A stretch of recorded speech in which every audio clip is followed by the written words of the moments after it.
Hello, everybody. Welcome. Thank you for joining us today. My name is Michelle Benjamin. I'm the Vice President of Marketing at Lease, and we are here to talk about advanced lease negotiation strategies. Before we get started with the presentation, a few housekeeping items while everyone is joining. Yes, we are recording this. I will be sending it out afterwards in case you would like to listen again or share it with somebody. And yes, we would love your questions. So we'd love to keep this as interactive as possible. So you can either use the chat box or the Q&A box. We'll keep an eye on that throughout the presentation, and we will try to address your questions as they come up. And we'll also leave some time at the end. So if you would like to save your questions for the end, you can do that as well. But don't be shy. We'd love to hear from you. And with that, I will pass it over to our speakers. We have Heather Thomas from Lease and Caleb Smith from Gordon Brothers. They're going to give a quick introduction about themselves, and then we'll get into the presentation. So Heather, I'll pass it over to you. All right. Hi, everyone. I'm so excited to be here and get to have a good conversation with Caleb on some lease negotiations. And I'm with Lease Cake. I am a senior real estate manager here, and I have experience mostly on the landlord side of lease negotiations. So I'm really looking forward to talking to you today, Caleb. Heather, yes, Heather, Michelle, thank you so much for having me. Very excited to be with everybody today. So just real quick, my name is Caleb Smith. I'm a Managing Director of Real Estate Services at Gordon Brothers. For those that may not be familiar with who Gordon Brothers is as a firm, the way we tell our story is we're experts in assets. So what does that mean? We lend, buy, and advise against all types of assets. So specifically within our firm, like I said, our practice is real estate services. And within real estate services, obviously for occupiers, retailers, real estate's an enormous asset and liability on an operator's balance sheet. So what our practice does is we set out to help retailers optimize and grow their real estate portfolio. So we do everything from new store growth to existing store portfolio optimization, mergers and acquisitions, lease administration, and both from a consulting and transactional side. So really excited to join everybody today and talk through lease negotiation strategies. Awesome. And our agenda today, everyone, what we're going to go over how to prepare for lease negotiations. Caleb's going to talk about creating leverage, uncovering opportunities in lease negotiation, and then how to think like a landlord and get ahead of critical dates and find hidden risks and how to take advantage of some of those. So, Caleb, I'm very interested in what you have to say. We're going to start off with prep and strategy. And I know for the landlords that we definitely budget for vacant space at least a year in advance, how we're going to set the rates, any TI allowance that we think that we're going to need to budget for. So I know that especially with renewals, we look at those ahead of time as well. So tell me about how you operate as far as preparing to negotiate a new lease or renewal. Sure. Yeah. So the workflows vary depending on whether it's a new store lease or a renewal. So I'll touch on both scenarios here. New store leases from the standpoint of the tenant, oftentimes, let's start with timeline. How do we think about how far in front of a project is best in class or optimal? So a lot of times for occupiers or retailers, new store lease timeline is driven by pipeline. Most organizations, they have new store growth targets. They're looking to deliver a certain number of sales weeks. So where a landlord is budgeting forward rent assumptions, retailers are commonly budgeting forward sales week assumptions, and obviously there's expenses and everything flows down to an operating profit standpoint. But it's oftentimes driven by the number of stores that you want to open in each fiscal year. So from there, you have to kind of back into, how far in front of a process do you need to get, right? So you need to understand everything from availability in a marketplace, i.e., how long is it going to take you to find a space that's suitable for your business? What are you looking to do to that space? That's going to influence permitting Each jurisdiction has a different permitting horizon. So understanding those major milestones. I mean, typically in a new store growth program, retailers are working 18, 24 months out. Some retailers can get stores open more quickly. But 18 to 24 months is a good place to aspire to be when developing a pipeline at a minimum. And that also, you also weave in your 3 to 5 year plan. But 18 to 24 months is a decent place to start. On the renewal side, it's similar. Um, 18 to 24 months we typically view as best in class in terms of at least making sure you're starting the process within your organization, right? I mean, and every retail organization has to kind of tailor this process to adjust to the nuances of their own business. So, for example, if you know it's going to take you 6 months to navigate an internal conversation around what to do with a particular store, with a critical date approaching, you'll want to take that into consideration. But typically speaking, as this conversation is going to really get into kind of negotiation, how do we think about moving through that process and engaging with landlords? The key thing to think about is, there's the saying in the business. I know we've all heard it. You never have any more leverage than you do when you have the ability to walk away, right? And that's on both sides. So in order to have the ability to walk away, you have to start the process early enough to where you can actually walk away if you have to, right? So if you don't start this process until 6 months before a critical date, how much of a reality would walking away be? And most landlords know unlikely, right? So you're either going to have to just close and exit a market altogether because a relocation is probably not going to work out on that timeline. We're going to be talking a lot about how do we think about establishing leverage points in negotiation, and this is kind of the foundational one. You have to be far enough in front of the process to actually be able to pursue an alternate path if the negotiations break down. And that's very important. Yeah, and that makes sense. And it is true on both sides. The closer that you or the further you get away from your budgeted space that you're planning on leasing out, um, time is money. So you get a little bit looser on your negotiations. I know on the landlord side when, something's been sitting there, space has been sitting there for some time. So Sure. that makes sense. Tell me, what are the most important things to review before engaging with the landlord? Sure. There's so much to review. There's so much to review.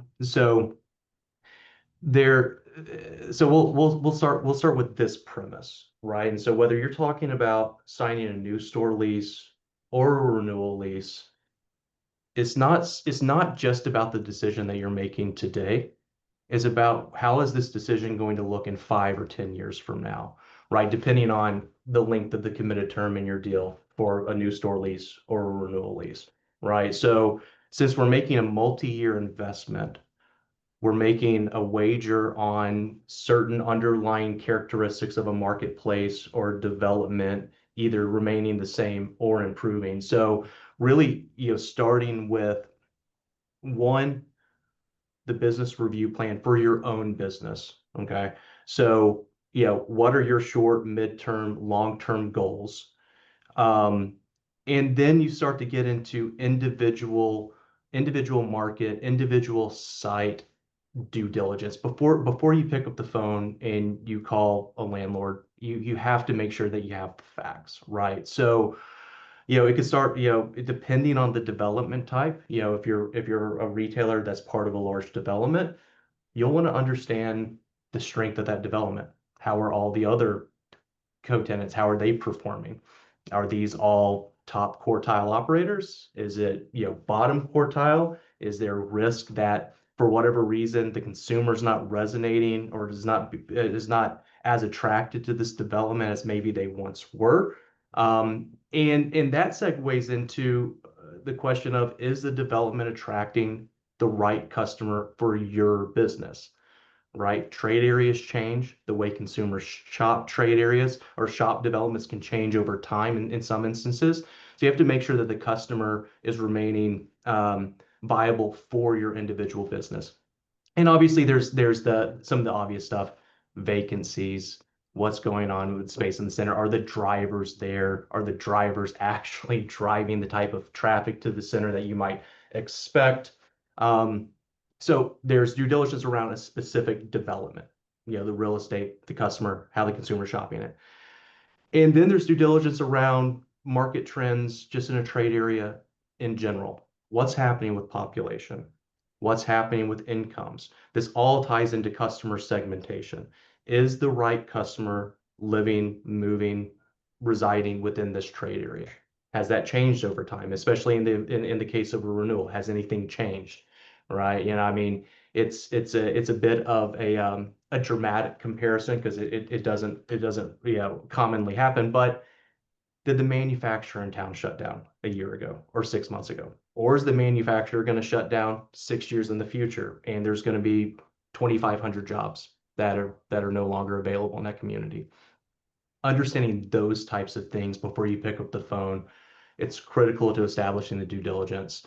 Obviously, as a retailer, the majority of retailers, they have performas. How's the store performing? Is it achieving their operating profit targets? What's happening with sales? Is it comping as desired or as expected?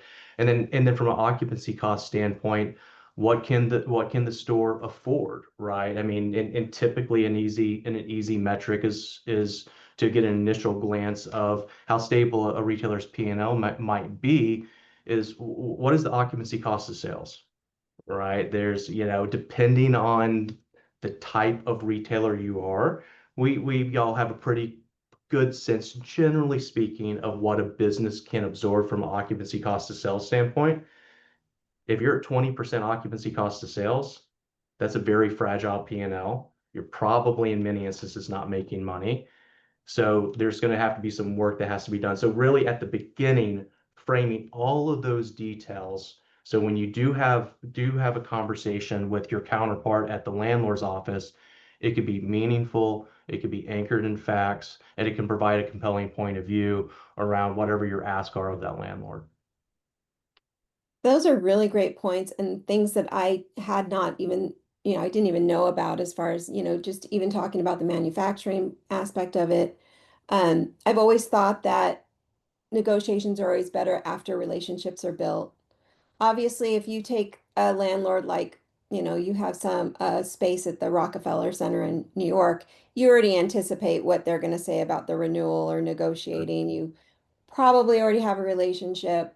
You already know what the rates are, the market looks like there. But when it's new, it's a new shopping center or something that's, now new development, that's a whole new ballpark where you have to kind of start that relationship with lease negotiations. But I just want to ask, as far as relationships with landlords, do you find that after years of being in the space, it gets a little bit easier to just kind of really know what you're going to bring to the table and anticipate what they're going to bring to the table? Yeah. It's, this is a relationship business, right? I mean, technology is changing the way that we do business. There's online forums for the real estate community, but at the end of the day, it's still a relationship business. And having the ability over a period of time to build a brand with your counterparts in the landlord community that, you do what you say you're going to do, you behave above board. Those are all things to where we know the day is going to come where I'm going to have to pick up the phone. I'm going to have to call my counterpart at the landlord's office, and I'm going to have to ask them to do something that I know they're not going to be wild to do, or they're going to have to carry it up the line to their leadership and explain the why. Why am I asking to do this on behalf of one of my clients? And having those established relationships is really how you get that done. Yeah, I agree with that. And just from my own experience, tell me, how do you underwrite from the landlord's perspective to anticipate their priorities? Yeah. So that's one of our favorite techniques or approaches. Again, before we engage in negotiations with a landlord, Oftentimes what I want to do is I want to put myself in the landlord's position and underwrite the deal on their side, so I can begin to anticipate what are going to be matters that are important to them. How are they viewing their long-term risk? So what does that mean, right? So, an interesting technique that we deploy is, and we built models behind the scenes, but anticipating if we don't renew, how long is it going to take the landlord to relet that space? What are the broker commissions associated with doing that? How much TI will a landlord have to come out of pocket to facilitate a new store deal? What is the current rent that we're paying versus what might be fair market value rent? Fair market could be more or less than the current rent. Because what that begins to do is it begins to provide a more comprehensive picture of the situation. And it also gives, when you go into negotiations with our counterparts at the landlord's office, it also provides the ability to kind of have a fluid conversation around assumptions, right? So if I call, one of my counterparts and I say, listen, if we're not here, it's going to take you 12 months. You're going to, have to pay, $45 a foot in TI, et cetera. Then they can say, no, no, no, I can have it done in 9 months, and it's not going to be $45. It'll be $40. All right, okay, let's adjust the assumptions, right? But then we can establish kind of a common field of play that we can then begin to negotiate off of. And so that's a really effective technique. In my observation, not enough folks do it regularly. But it's, like I said,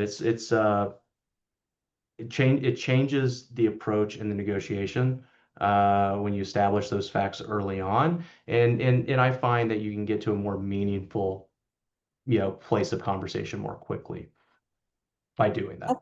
Yeah, I agree. That's excellent advice because I can tell you there's a lot of landlords that aren't expecting that preparation when it does come to those conversations.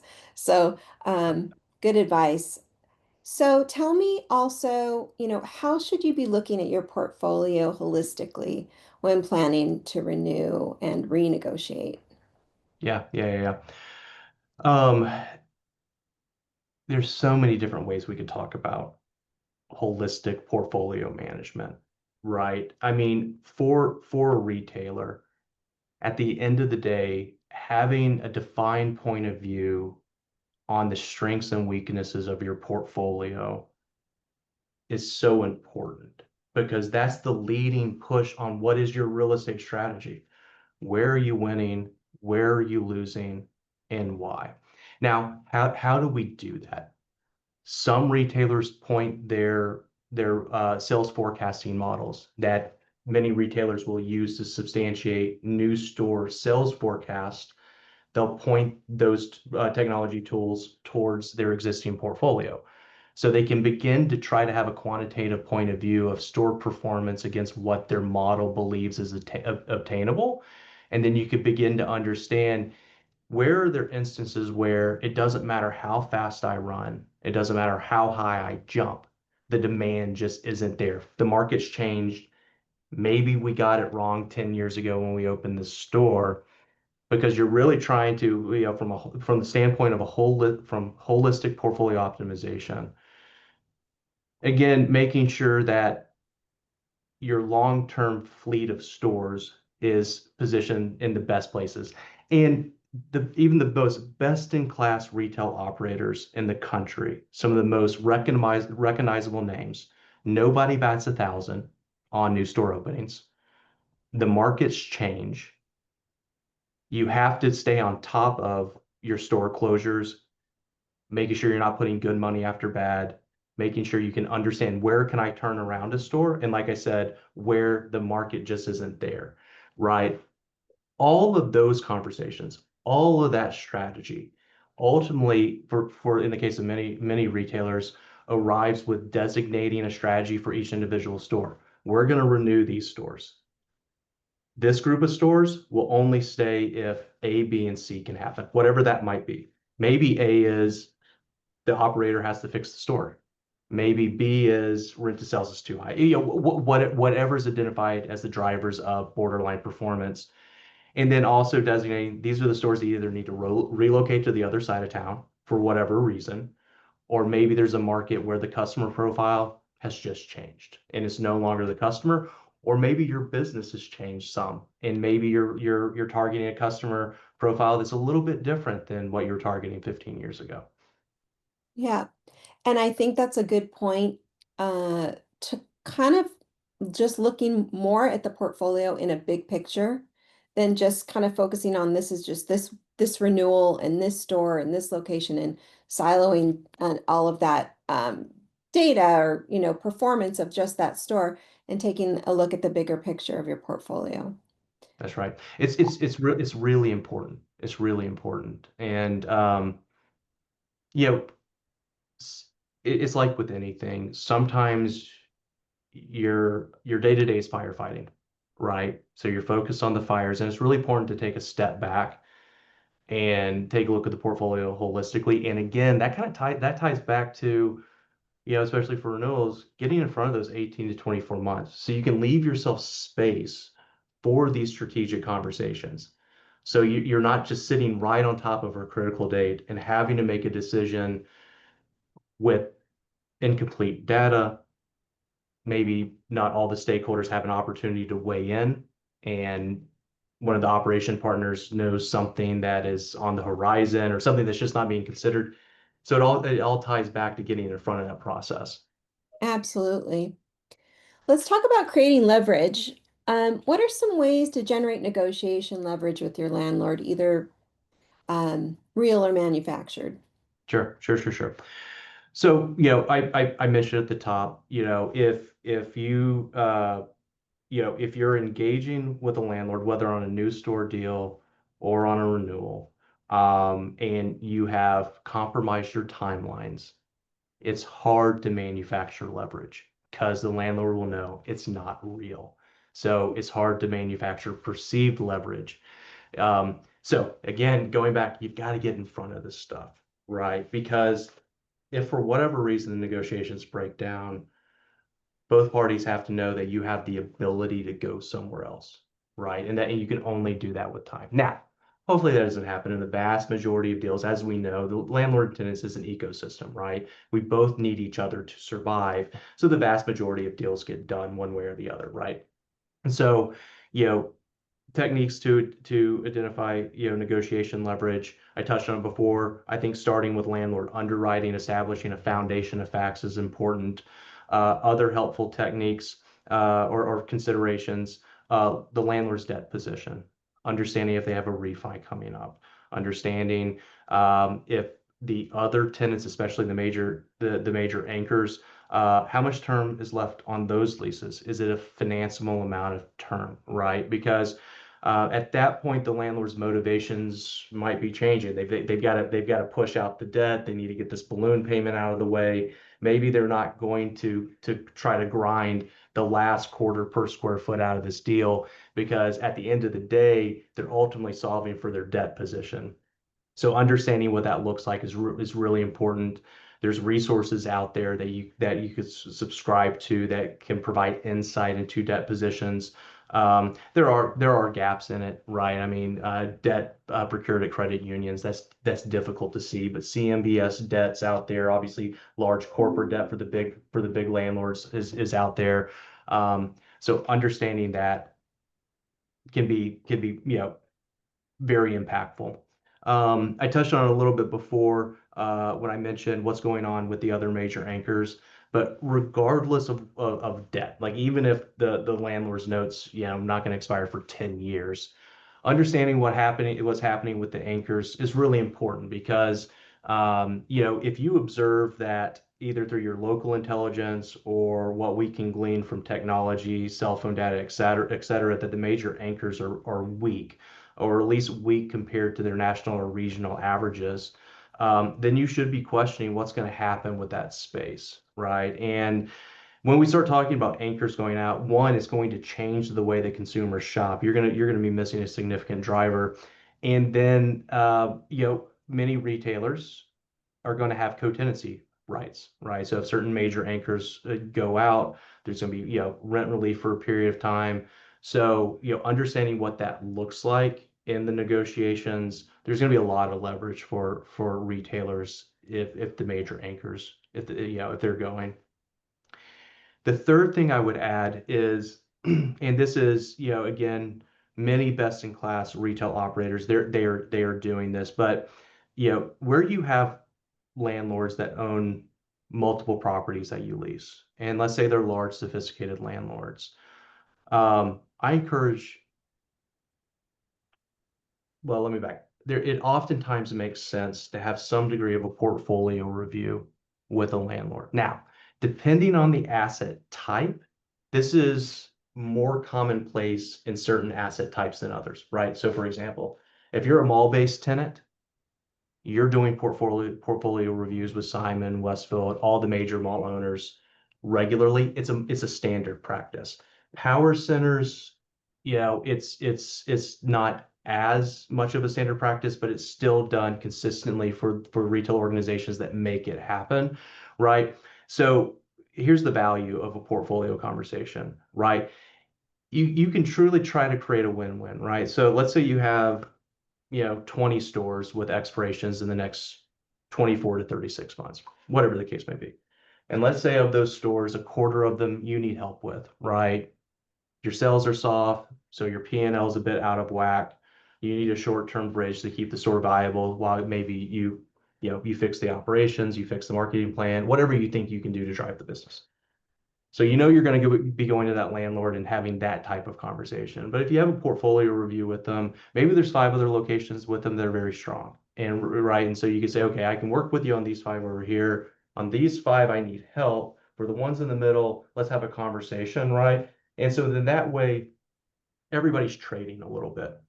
And oftentimes with large institutional landlords, those types of portfolio reviews are how you actually start to get things done. Especially, like I said, when you need, maybe you need a fairly significant rent revision, reduction, abatement, whatever the case may be for a period of time, or maybe forever, as long, just in perpetuity throughout your lease term. So engaging in that type of discussion is going to be very helpful. Those are great points. There's a couple here that are really, really good. One is keeping your eye on big box or, like you said, an anchor tenant. And just in some of the real estate newsletters I get, I'll see, I won't say exact store names, but you'll see like this fabric store is closing this many locations, or this grocery store is there. You can see that the brick and mortar is just the reduction is just unbelievable because maybe there's just this spike in grocery delivery now, right? So I think that's really something for everyone to keep an eye on, just as you mentioned.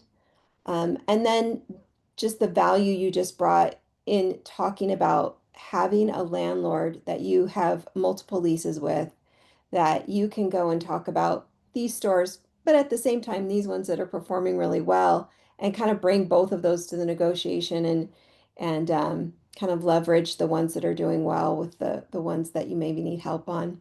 Those are Yeah, really, really great it points. goes back to those relationships. Hmm. Being able to have those conversations, right? You know, Absolutely. and remembering that, and sometimes as retailers. So I didn't mention at the top before being at Gordon Brothers, I spent 20 years as a retailer, right? So I've spent, like I said, many years sitting in the shoes of retail real estate leaders, right? And rightfully so, as a retailer, we're hyper focused around our P&L, right? That's why we're there. It's our business. It's our P&L. If we don't make it happen, it doesn't happen for our business, right?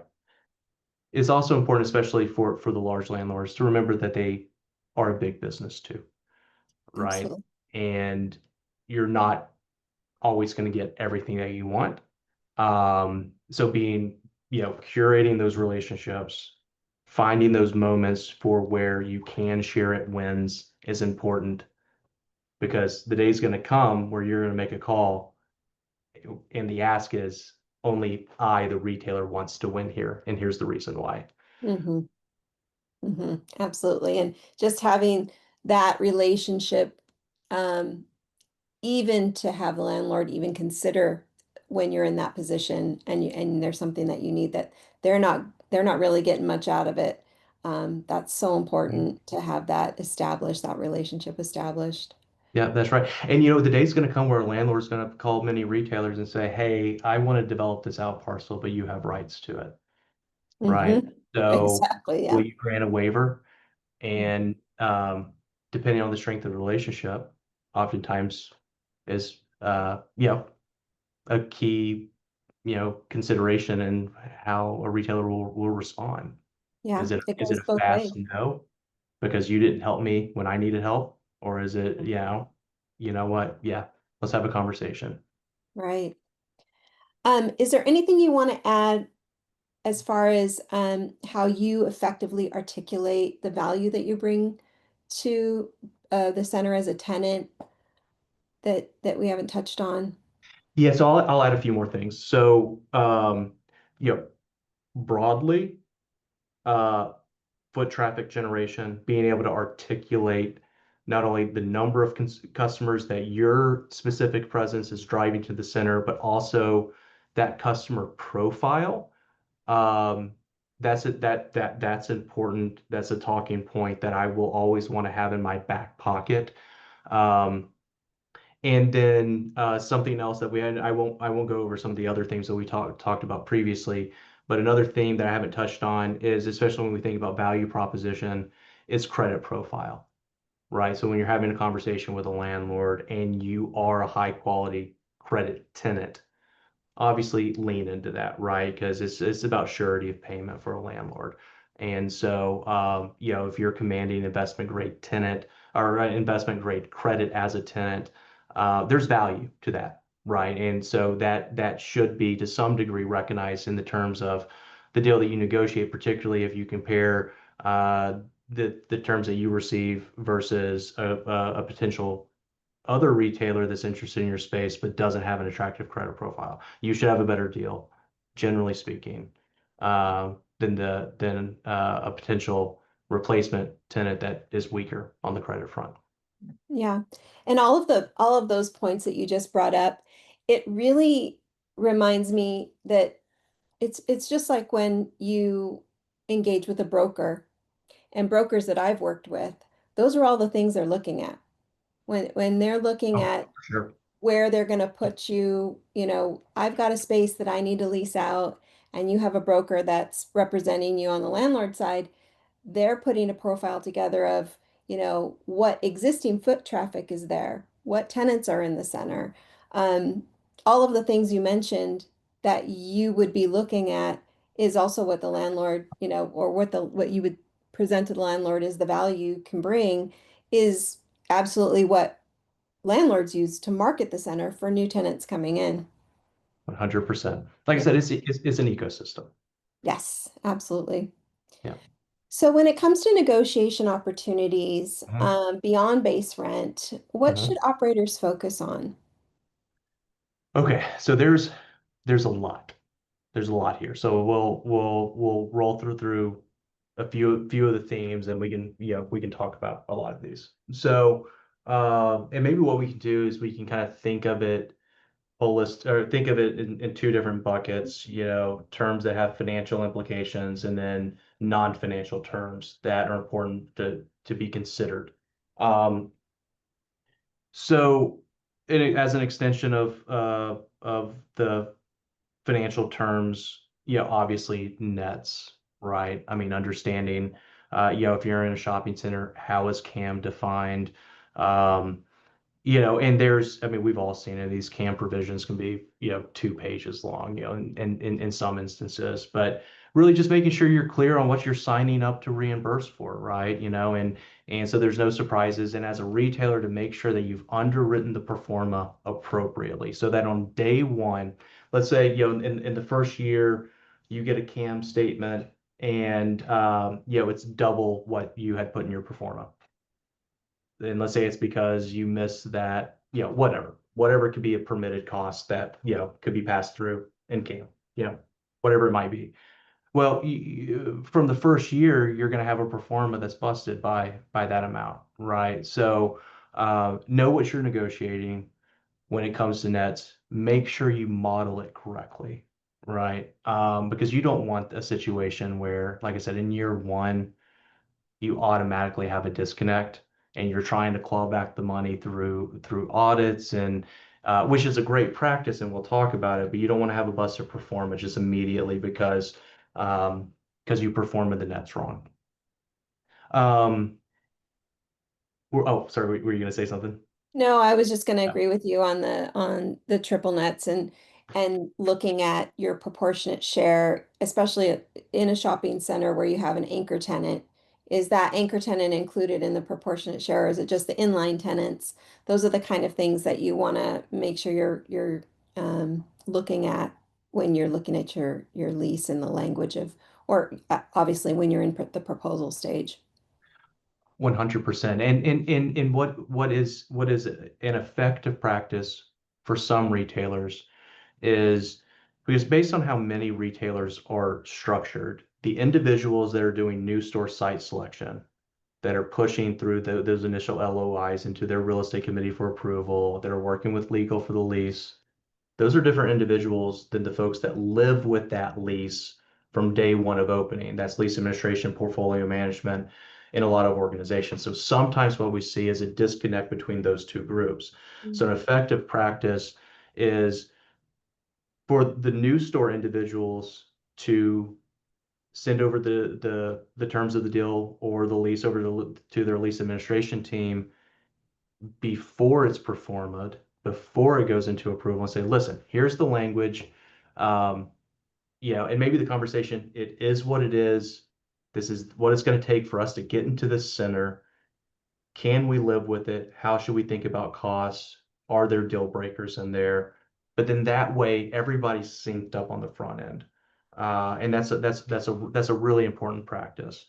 Um, Also on the financial side, and this can be for new stores and renewals, um, investment back into the space or investment into the space for the first time. So, making sure that the tenant improvement allowance language is sufficient for what you need, that the amounts that the landlord is willing to underwrite, is it going to work for your budget? Again, you don't want to have a construction budget bust and on day 90 of a new project.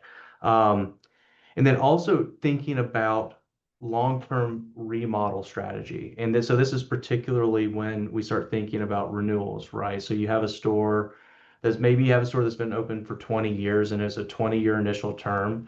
You're coming out of the first 20 years. What's your organization's practices around remodeling or refreshing those stores? Because if you can build a world where you sync up those remodel or refresh activities to align with the critical date, then you can go to the landlord and potentially have a conversation around, are they willing to participate in the financial costs associated with a remodel to some degree for the portions of the dollars that are going back into the building, right? Where you're gonna struggle to have landlords that get excited about the idea of participating is if the improvements aren't going back into the building, right? So if it's has to do with your fixtures or maybe your individual signage or something like that. But let's say you want to upgrade the interior lighting to LED, or you need to put a new roof on it, or you want to put a new HVAC system in, and that's otherwise tenant's responsibility, right? If you plan it far enough ahead, you can begin to sync up some of these action points and have an informed and reasonable conversation with the landlord. Um, let's see. And I've got so many different things here. So at any point, Heather, just hop in and we can drill more deeply into Oh, it. no. I was only going to add, as far as the TI allowance goes, that is so true. Just from when I was in property management and walking in to each tenant space and having those conversations. Like you said, it could be a 20-year lease, and them just having a tenant just put in your ear that, oh, everything's going great. Oh, this floor is, going to be shot in the next couple of years. You already know from the landlord side that when you're budgeting for that renewal, that that tenant's going to ask for some new flooring, and that might be somewhere that you can contribute. And you may budget for a portion of that or all of it, but well in advance and having those conversations. Property managers, leasing agents, we do remember those conversations, and we keep note of them, and we consider them when it comes time to budget for those renewals. So again, that relationship, having those conversations, so important. I'm so glad you brought up the budgeting piece, because oftentimes as a retailer, we only think about our own budgets. Landlords have their budgets too. So Mhm. if you can get these out in front of these conversations and begin to plant a seed so that our landlord counterparts can then include that assumption in their next year's budget when the work would actually land, that makes things so much easier, because their budgets are just like ours. Once the budget's set, the budget's set, right? Nobody wants to have to go up to leadership and explain a budget bust. I don't care whether you're working for a retailer or a landlord. So getting in front of that so the budgets can be loaded can actually create a path to getting some of this stuff accomplished together. Yep. And just so everyone knows, I would I would say right about now is budget season for the next year. So August to for December, at least on right? our side. Yeah, the vast Yeah. majority of organizations, August to December. Now, obviously, some folks have a fiscal year that runs, completely off a calendar year, but August to December, that's where we see most, the majority of budgeting happening. Um, See, a couple more things to keep an eye out for when it comes to the financial side. If you're in a mall, okay, marketing and promotional funds. Okay, so mall-based tenants are often expected to participate in a general marketing fund for a development, and maybe that goes to TV ads, radio, social media ad placement, billboard, whatever the case may be. Know what you're signing up for there. And then also what's important is sometimes within those provisions, there's obligations that might be more than you just have to cut a check to a landlord. Maybe you actually have to physically conduct some type of event with the mall operator each year. Just be mindful of what you're signing up for when it comes to marketing and promotional funds. So that's one call out for mall-based tenants. Second call out for mall-based tenants is a practice that's unique to malls is it's not uncommon to have an obligation to pay for central mechanical systems, so central HVAC, that type of major infrastructure, which you don't typically see within power center development by way of example, because they have dedicated units. So again, know what you're signing up for, but those are a couple of financial costs that you'll want to keep a close eye on. When it comes to other provisions to be mindful of when negotiating leases that are on the non-financial side, we've touched on a few of these. Co-tenancy, okay?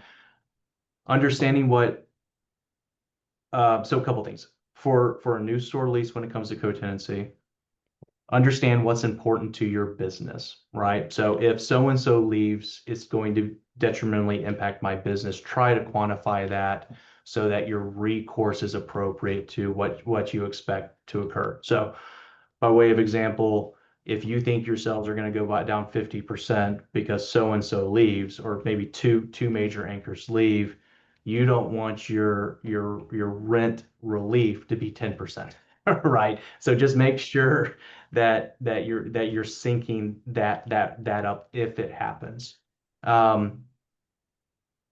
Renewals, for every renewal, here's what's important. And this is something that we see not being done consistently enough. For a renewal, everybody's very quick to take a look at the financials, the rents, the nets. we often observe much less stringent practices on the non-financials. But let's think about it. You signed a lease 20 years ago. When it comes to co-tenancy, the types of things that you might have been worried about 20 years ago from co-tenancy probably have changed. The retail lineup probably looks different. The renewal is your chance to try to right size that, right? So you don't have co-tenancy with a bunch of, well, you don't have co-tenancy that has Toys R Us still listed, or other Bed Bath and Beyond, whoever, the retail drivers that were very significant 20 years ago, but now they're not even around anymore, right? So a great practice is to um, take a look at your form current new store lease. Okay. That has for retailers, that's, if they can get their form lease every day, that would be wonderful. It has all the provisions exactly as they want them. Take that form lease, compare it to your existing lease. Okay. What's the same, what's different, right? And there aren't that many tools out there that can do this. So it can either be very manual, or I know that that LeaseCake, you're working on a product that does specifically this, which I think is very, very interesting, because right now it's very much a manual process. But it's very important to do that comparison side by side. And that's really going to highlight for you around ideally what all needs to be updated. So, exclusivity, maybe, in the case of a renewal, maybe there was a retailer that you were concerned about from a competitive standpoint 20 years ago, but now you care less about them, right? Mhm. Maybe their business has changed. Maybe your business has changed. Maybe that's something that's easy to give up to the landlord as something that you can trade away. Taking a look at your exclusivity. Um, if you're a mall-based tenant, sales and termination, sales kickouts, termination rights, much more common than in some of the other real estate asset types. But where that is customary, making sure that those kickouts thresholds still make sense for your business. Again, while you have a renewal, that's your time, right? To just take a look at some of this stuff. Um, a few other things, audit rights, radius restrictions, any type of tenant specific requirements. Again, our businesses change, right? So let's say 20 years ago, your business, I don't know, let's say they didn't use an outdoor sales area 20 years ago, but now you want to have some degree of sidewalk sales, or maybe maybe even want 4 or 5 parking stalls to put, I don't know, whatever in it. Um, Don't take a take the look at that. parking, Caleb. Right, right. But that's the time to have the conversation. Um, It is. I want to chime in on that is probably one of the biggest things I would see with tenants, that they wouldn't even ask. They didn't even realize that, because they have a renewal clause in their lease with the rates in there, maybe you negotiated the future rents, that they think that that's it. But it's not true. There's so many tenants out there that I would kind of be waiting for them to come to me to renegotiate their renewal. Just because it's in the lease doesn't mean it's not open for conversation. Always know that. As a that's right. landlord, we do welcome those conversations. It's not just this automatic, oh, they signed the renewal letter and we're good to go. There is times where, we are hoping to hear from you, because we want to keep the relationship going, hoping for an expansion. We know you've been busy, whatever the situation is. So don't think that it's in your lease and that's the end of the story. That is right. That is very important. Didn't mean to take us away there, but No, that's um, good.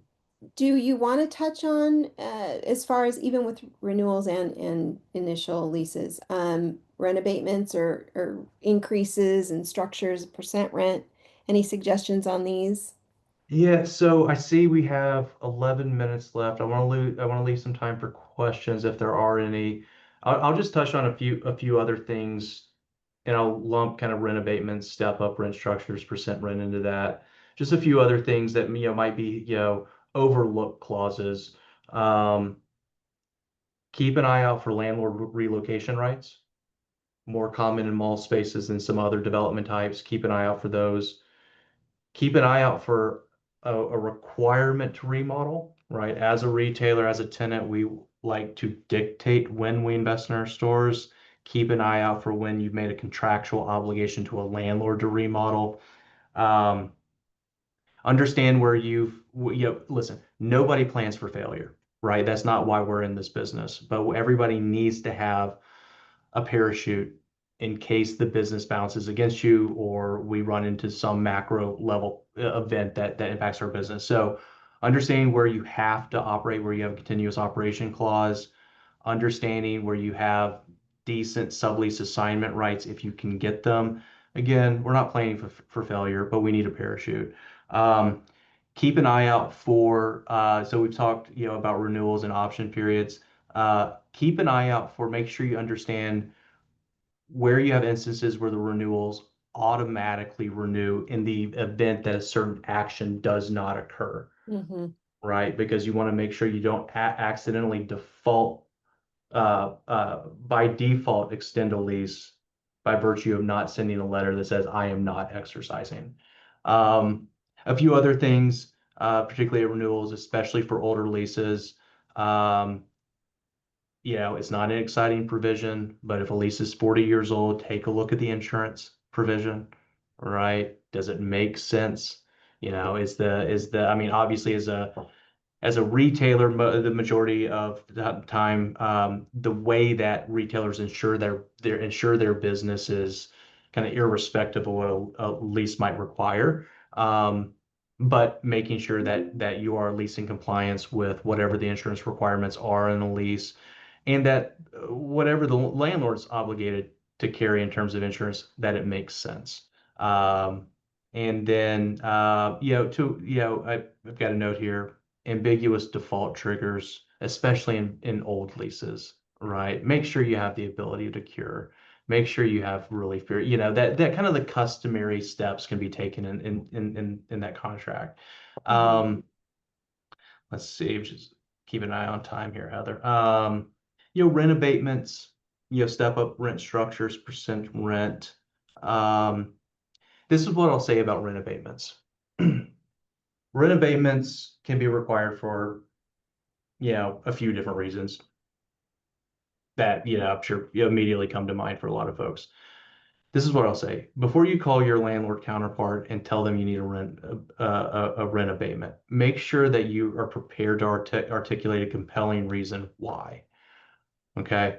We have to remember that our counterparts at landlords' offices are going to have to carry that message up through their organization to do something they don't want to do. And we have to arm them with a why that makes sense, right? So, Okay. is it short term? Is it transitory? Is it macro related? Is it your business is in a trough? Whatever the case may be, make sure the why is compelling. And I'll add on percent rent. My typical point of view on percent rent is if it's at all possible to avoid it, do that. There's certain asset types you're not going to get that. Okay. Specialty developments, Disney Springs, you're going to have lots of percentage rent. Right. Malls, you're probably paying percentage rent. Um, but where it's customary by the development type to not pay percentage rent, typically recommend don't sign up for it. Absolutely. I agree with that. I'll agree with that. Just from my own perspective of a tenant base that I've seen, I would say that is something that, of course we want. But if it's not, like you said, if you're not in this big center, or like a Disney Springs and Rockefeller Plaza, um, even some, big LA centers, I would say, being in California, I would avoid it as well. I think that's good advice. Any other practical tips before we take any questions? Now let's do this. So we have 5 minutes left. Maybe we open it up and see if anybody has any questions, or maybe something I can clarify Ready for for that? Okay, anyone. Yeah. sounds good.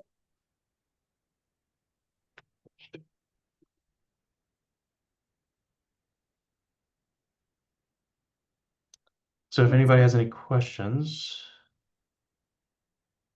All right, so I see two up here, Um, or maybe I do. yeah, these look like they are, one was just a comment that this person has done portfolio reviews on freestanding stores, with a common landlord.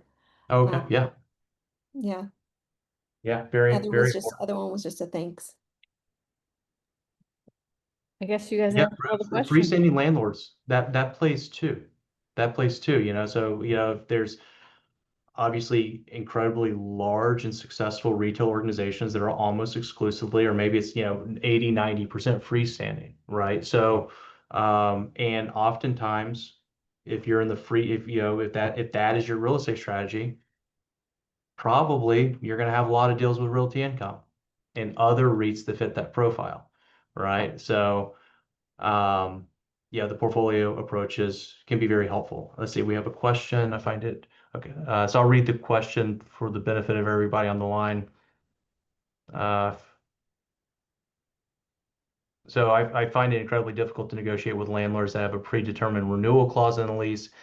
Any specific pointers for those leases with renewal terms already in place? Okay. So what I'll say is, if you're, and I know this is a recurring theme, if you're not out in front of the critical date, you're going to have very limited negotiation leverage every time. You have to get out in front of those notice dates. Now, oftentimes a landlord might say that they're not going to negotiate with you until you let the notice date lapse. So that's a common tactic, right? Because obviously the landlord's trying to get you to avoid, you're trying to sidestep negotiations until you're letting all your negotiation evaporate.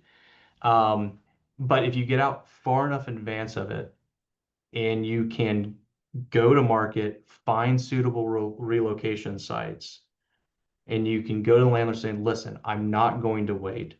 I can't wait until 90 days before the lease expires, which is when I have to give notice. And in this example, I have this opportunity down the road. I don't want to do this, but I need you to work with me. I need to have the conversation, right? That's how you have to bring them back to the table. Easier said than done based on certain asset types. Caitlin, so I don't know if you're a mall-based tenant, that could be more challenging, right? So there's going to be fewer opportunities to relocate. Not all space within a mall is created equally, right? So you might be able to get a cheaper rent, but you might have to go to an end of the mall where the foot traffic isn't as significant, so that have to balance that with your business. Um, let's see. We have another question. Would you use CapEx during renewal negotiations for a rent reduction ask when the store sales are low? Would you use CapEx during renewal negotiations? Um, is that from the standpoint of a landlord deploying CapEx? Tenant CapEx. Hmm. So would you use capital expenditure during renewal negotiations for rent reduction ask when the store sales are low? I'm going to try to answer this, but let me know if I'm not picking up on the essence of the question here. So if you're a tenant, you're going to a landlord and saying, "Hey, my store's soft for these reasons, and now my rent to sales is 20%, and I need it to be 12% for me to have a viable P&L. So I need you to work with me on the occupancy cost." And then in turn, you go to the landlord and say, listen, but I'm also going to have skin in this game to help turn around the sales. I'm also going to remodel the store, and I'm going to put my CapEx into it. That type of conversation with a landlord will have a higher likelihood of success, in getting the rent reduction if you're also showing that you're putting skin in the game, more or less, right? So now what I observe happening most frequently is, you know, the retailers that can do this are the ones where obviously the totality of their business very strong. They have one or two, you know, handful of locations for whatever reason underperforming, but a very healthy business. If the majority of the stores are underperforming, you have a much more structural issue, then probably your CapEx is going to be under pressure. So having the ability to trade CapEx for rent reduction is often unobtainable. So it really depends as well on kind of what is the state of your business, and is it just one store that's struggling, or is your chain in general struggling? And if those CapEx, those expenditures are something that the landlord gets to keep and turn over as well. That's also kind of part of, if it's something that's specific to your use, you know, it's not going to be as useful to the landlord to negotiate that. You're right. You're right. I mentioned before, but it's worth repeating. To the extent the CapEx goes into the building, that's where the landlord sees value, Mhm. right? So fixtures, that kind of stuff. Heather, to your point, you're going to take your fixtures with you, Right. right? But if you put in a new ceiling grid, if you put in new mechanical systems, if you put in new lighting, if you redo the floors, those types of things, the landlord could say, "Oh, that's interesting," because at that point they know they would have to do it anyways when they get the space back, so it's one less thing they have to pay for. Exactly. Yep. So, All right, thank you both. I think we're just at time and the questions seem to have stopped coming, but if anyone has any other questions, we'll be sending out the recording as a follow-up and you can reply back to that email and we can answer any of your questions. And Caleb and Heather, thank you so much for your time. Appreciate all the insights. Thank you. thank you so much for Thank having me. This was a lot of fun. You know, if anybody would like to reach me, I can be found on, yeah, like I said, I'm with Gordon Brothers. Feel free to reach out to any of the organizers. I'm sure they could pass along my email information. So if anybody has questions, feel free to reach out. I'd be happy to be a resource for anyone. Great. Thanks so much. Everyone have a good day. Bye, everyone. Thank you. Bye.